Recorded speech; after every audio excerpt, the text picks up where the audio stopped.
لگاؤ ہے اس میں کبھی بھی کمی دونوں طرف سے نہیں آئی ہے۔ حامد میر بے شک ایک بہادر آدمی ہے، بلکہ خطرناک حد تک بہادر آدمی ہے۔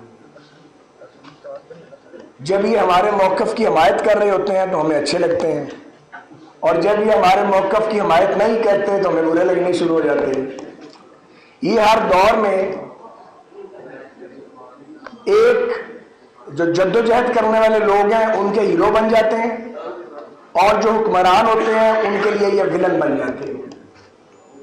انہیں قومی سلامتی کے لیے خطرہ بھی قرار دیا جاتا ہے، انہیں بعض ناحکمت اندیش ملک دشمن بھی قرار دیتے ہیں، بعض بد زبان انہیں غدار بھی قرار دیتے ہیں۔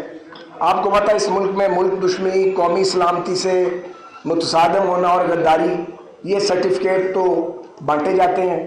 پتہ نہیں کب تک یہ بدقسمتی ہماری اس ملک میں جاری رہے گی۔ تو حامد میر صاحب ہر دور میں معتوب بھی ہوتے ہیں اور محبوب بھی ہوتے ہیں۔ کسی کے یہ محبوب ہوتے ہیں اور کسی کے یہ معتوب ہوتے ہیں، لیکن حامد میر کا سفر الحمدللہ جاری ہے۔ بامز، تھریٹس اور ان پر جان لیوا قاتلانہ حملے بھی حامد میر کو اپنی راہ سے ہٹا نہیں سکے الحمدللہ۔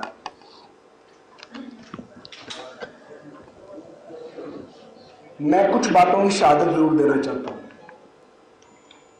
بلا تخصیص جماعت کے۔ میں ویسے بھی یہاں نمائندگی، حامد میر صاحب نے مجھے بلایا تو اپنی نمائندگی کر رہا ہوں۔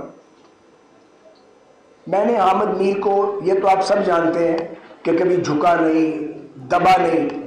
حامد میر کبھی بکا بھی نہیں، ایک پانی کے گھونٹ کا بھی شرمندہ نہیں حامد میر، کسی حکمران کا یا کسی گروہ کا یا کسی ریاستی ادارے کا ایک پانی کے گھونٹ کا بھی شرمندہ نہیں ہے۔ یہی وجہ ہے کہ ان کی آواز جو ہے اس کی گرج میں کبھی کبھی واقع نہیں ہوئی ہے۔ عموماً یہ اپنی جان ہتھیلی پہ رکھ کے 25 سال کے نوجوان کی طرح سیلابوں میں اتر جاتے ہیں۔ ہم یہ کہتے ہیں کہ تسی 25 سال دے نہیں ہے کہ میر صاحب بڑے ہو گئے ہو، مگر میر صاحب باز نہیں آتے۔ سیلاب آ جائے، زلزلہ آ جائے، کہیں دنیا میں جنگ ہو رہی ہو، آپ سب سے پہلے وہاں حامد میر کو پائیں گے۔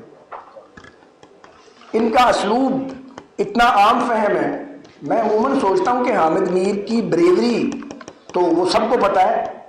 مقبول ترین صحافی جو پاکستان کے اندر اور پاکستان کے باہر برابر جانا جاتا ہے اور ریکگنائزڈ ہے، اس کی وجہ کیا ہے؟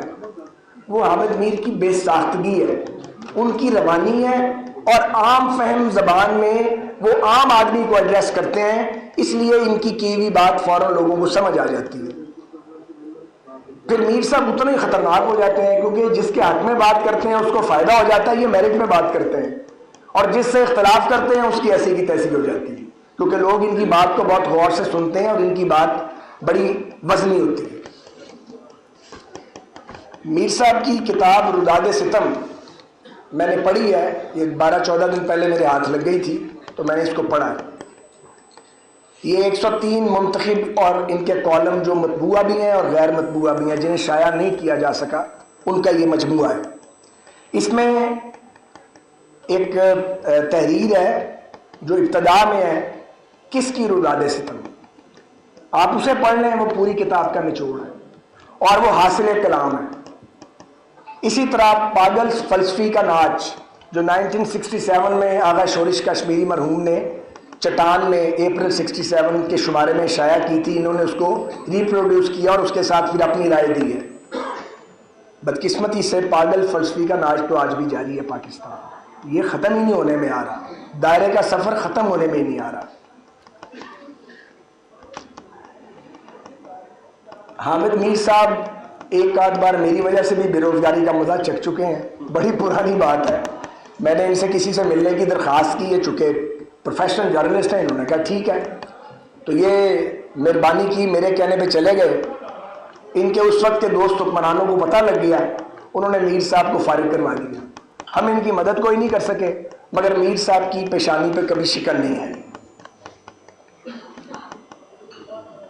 یہاں بہت سی باتیں کی گئی ہیں، بہت سی ٹھیک باتیں کی گئی ہیں، میں کسی بات سے اختلاف نہیں کرنا چاہتا، کیونکہ یہ فورم ایسا ہے کہ جہاں پہ ہم نے میر صاحب، ان کی طرز صحافت، ان کی طرز تحریر پہ بات کرنی ہے۔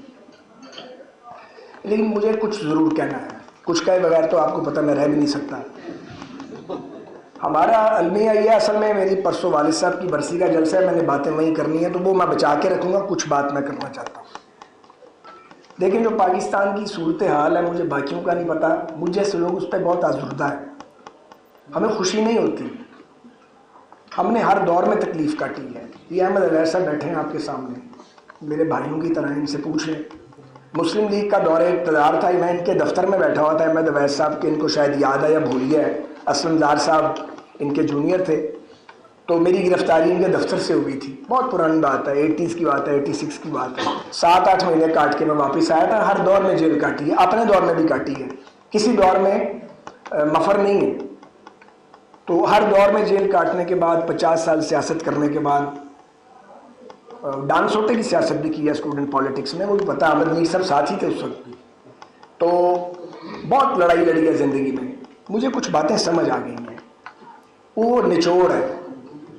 میں آپ سے گزارش یہ کرنا چاہ رہا ہوں کہ اگر ہم چاہتے ہیں کہ اصلاح احوال ہو، پھر ہمیں اپنے کیے پہ شرمندہ ہونا پڑے گا۔ کوئی سیاستدان، کوئی لیڈر، کوئی جرنیل، کوئی جج اپنے اداروں اور اپنے جماعتوں کے کیے پہ کبھی میں نے نادم ہوتا نہیں دیکھا، اس میں سب شامل ہیں، اکراس دی پارٹی لائن۔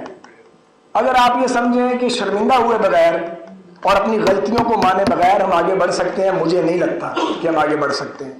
یہ دائرے کا سفر جاری رہے گا، کل کوئی معطوب تھا، آج کوئی معطوب ہے، پرسوں کوئی اور معطوب ہوگا، پھر کسی اور کی باری ہے، باریاں دائرے کے سفر میں آتی رہیں گی، جب تک ہم شرمساری محسوس نہیں کریں گے، اپنے کیے پہ نادم نہیں ہوں گے اور ایک دوسرے کے لیے قوت برداشت پیدا نہیں کریں گے۔ جب تک ہم ایک دوسرے کو برداشت نہیں کریں گے، مخالفانہ جو موقف ہے اس کو ہم سننے کی صلاحیت اور سکت جو ہے وہ نہیں رکھیں گے، یقین کریں ہم ایک دوسرے سے دست و گریبان رہیں گے اور یہ ریاست ہچکولے کھاتی رہے گی، اور مسلسل ایک زلزلہ ہے جو ختم ہونے میں نہیں آ رہا، وہ جاری رہے گا۔ یہ بہت افسوسناک ہے، سیاسی کارکنوں کو خراب کرنا، سیاسی جماعتوں کو توڑنا، سیاسی جماعتوں کا ٹوٹنا، لیکن اس میں ہم بھی حصہ دار ہیں، ہم نے بھی کم نہیں کی۔ ہم اپنی جماعتوں میں جمہوریت نہیں دیتے، ہماری جماعتیں ایک لیڈر کے گرد گھومتی ہیں اور ہم شرک کی حد تک جاتے ہیں اس کے پیچھے، اور جماعتوں کے اندر بھی بولنے کی جرت نہیں کرتے، اور اگر کوئی جماعت کے اندر بولے وہ سائیڈ لائن کر دیا جاتا ہے۔ اور مخلص سیاسی کارکن ہر دور میں جمہوریت کا علم انہیں پکڑا دیا جاتا ہے، وہ لڑتے ہیں، لڑتے لڑتے میں نے پہلے بھی کہا تھا وہ مخالفین کی صفوں میں گھس جاتے ہیں، یا تو مخالف مار دیتے ہیں، اگر بچ کے آ جائیں تو اپنے مار دیتے ہیں۔ تو یہ اس پاکستان کی سیاست کا خلاصہ ہے۔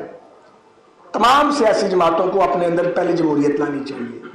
ہم اس ملک میں جمہوریت مانگتے ہیں، اپنی جماعتوں میں جمہوریت دیتے نہیں ہیں، نہ ورکنگ کمیٹیز کی کوئی میٹنگ ہوتی ہے، نہ پارٹیوں میں کوئی الیکشن ہوتے ہیں۔ ایک پارٹی کی کہانی نہیں، ہر پارٹی کی یہی کہانی ہے، سوائے جماعت اسلامی کے، اچھا لگے یا برا لگے کسی کو۔ تو مقبولیت لیڈر کی بڑی امپورٹنٹ ہے، لیکن کیا لیڈر اکیلا ہی مقبول ہو جاتا ہے؟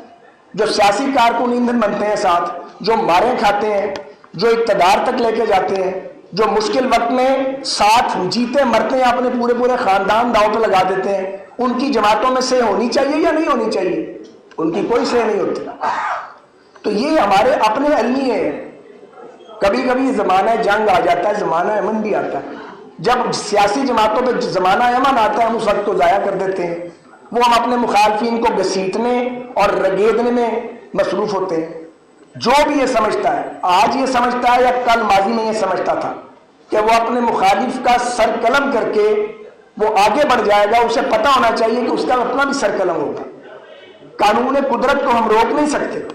سو اگر پاکستان کو ہم بحرانوں سے نکالنا چاہتے ہیں، اور اگر ہم چاہتے ہیں کہ حامد میر صاحب کی سوچ کے مطابق اس ملک میں آئین، قانون اور جمہور کی حکمرانی ہو، تو پھر یہ لازم ہے کہ ہم ایک دوسرے کو برداشت کرنے کا مادہ پیدا کریں، مزاحمت کی سیاست کریں، لیکن اس کے اندر تدبر اور فراست بھی ہونا چاہیے۔ دیوار میں ٹکرے مارنے کی ضرورت نہیں ہے۔ اپنے کارکنوں کو محفوظ رکھنا اور ان کی قوت کو اکٹھے کر کے اس کو ٹرانسفارم کرنا اس منزل اور مقصد کے لیے جس کے لیے آپ جدوجہد کرتے ہیں، یہ ایک ٹیکنیک ہے۔ معافی چاہتا ہوں اس ٹیکنیک سے بھی ہماری جماعتیں اس لیے آ رہی ہیں کہ یہ نیم جمہوری جماعتیں ہیں، یہ جمہوری جماعتیں نہیں ہیں۔ میں ایک بار پھر عامر میر صاحب آپ کا لاہور بار کا شکر گزار ہوں۔ یہ ہال چھوٹا ضرور ہے، لیکن یہ صرف سائز میں چھوٹا ہے، لیکن یہ بہت اہم جگہ ہے، یہ بڑی تاریخی جگہ ہے۔ یہاں پہ ہمیشہ جمہوریت کی بات ہوئی، رول آف لا کی بات ہوئی، اور آپ کی برادری نے ہمیشہ قانون کی بالادستی کا ساتھ دیا۔ یہ الگ بات ہے کہ جب ججز موومنٹ چل رہی تھی، مجھے 1 منٹ دے دیں کیونکہ میں کراچی شودا ہال میں کھڑا ہوں، ختم کر دوں گا۔ جب ججز موومنٹ چل رہی تھی اور ہم سب جو اسٹیج پہ موجود ہیں، کوئی ایک بھی ایسا نہیں ہے جو اکٹھے نہیں تھا، ہم سب اکٹھے تھے، ہم جیلوں میں گئے، خجل خوار ہوئے، پر اب میں سوچتا ہوں یہ ہم نے کیا کیا، ضرورت کیا تھی؟ ہم پیپلز پارٹی سے لڑ پڑے، P T I, Jamaat Islami, P M L N, ہم اکٹھے تھے۔ حامد خان صاحب، میں اور لیاقت بلوچ صاحب اس کی اسٹیئرنگ کمیٹی کے ممبر تھے جس نے سارا وہ لانگ مارچ آرگنائز کیا۔ سب نے جدوجہد کی، سب کا حصہ عدلیہ کی بحالی میں۔ لیکن آپ یہ دیکھیں کہ ججز بحال ہو گئے، ہم نے سمجھا کہ اب آزادی عدلیہ کی آزادی کا سورج طلوع ہوگا اس ملک میں، اور آزاد جج اور سیاسی جماعتیں مل کے ایک صحیح ڈیموکریٹک کلچر کی بنیاد رکھے گی۔ سارا کام ہی الٹ گیا، اور جن کے لیے لڑے انہوں نے آتے ہی جمہوریت میں یلغار کیا اور پیپلز پارٹی کی حکومت کو گرانے کی کوشش کی۔ بہرحال یہ ہمارے علمی ہیں، ہمیں اپنے علمیوں سے سبق سیکھنا چاہیے، اور ہمیں ایک دوسرے کی بے عزتی سے گریز کرنا چاہیے، اور ایک دوسرے کے وجود کو ماننا چاہیے۔ میں پہلے بھی کہہ چکا ہوں، میں بار بار کہتا ہوں، اور میں یہ بات کہتا رہوں گا کہ کوئی کسی کی سیاست ختم نہیں کر سکتا، کوئی کسی کو مائنس نہیں کر سکتا۔ سیاسی جماعتیں حقیقتیں ہوتی ہیں، ہم ایک دوسرے کو ریگنے کے لیے، ایک دوسرے کو خراب کرنے کے لیے، اور دوسرے کے پاؤں کاٹ کے اپنا قد بلند کرنے کے لیے ہم سب نے یہ حرکتیں کی ہیں۔ ہم مل جاتے ہیں، حرکتیں کرتے ہیں، لیکن پاکستان میں دائرے کا سفر جاری ہے۔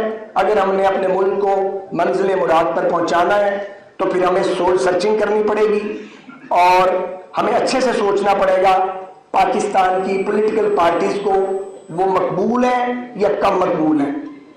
ایک دن ان کو بیٹھنا پڑے گا، انہیں سر جوڑنا پڑے گا،